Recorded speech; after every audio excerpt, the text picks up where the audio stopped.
Hey everyone, it's Ginevra here. Welcome back to my channel and welcome if you're new. Today's painting will be inspired by both a drawing and a painting by Leonardo da Vinci, but before we get into it, I'm going to give you some context into both of these artworks.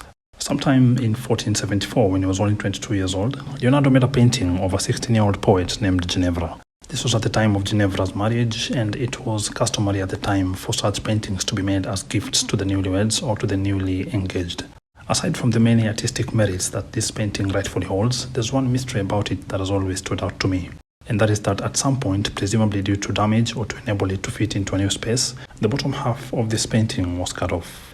And since unfortunately no copies of this painting were made before this happened, we don't really know what the missing parts looked like. But being a portrait, we can safely assume we lost Ginevra's chest and arms. Over the centuries since its creation, there have been many theories as to what the missing part may have shown. One of the more popular ones being that Ginevra likely posed in the same way that Lisa del Giocondo would pose nearly 30 years later for the painting that would be later known as the Mona Lisa. And looking at the two paintings side by side, it doesn't seem that far-fetched an idea.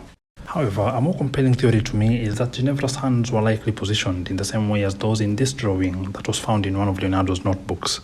The drawing doesn't have any accompanying notes to it, so we don't really know what he meant it for, but it's likely that he drew it following this sculpture by Andrea del Verrocchio, in whose studio Leonardo was working as an apprentice at the time.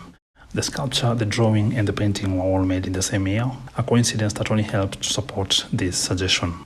One of my favorite mock-ups of this combination was made in 2005 by Australian artist Susan Dorothea White, and it is following the same tradition that I'll be making today's painting. I'll do it in a different way though, first by ignoring Leonardo's painting, then asking myself, if this was my drawing, what kind of a painting would I make out of it? The answer to that is what's coming up next.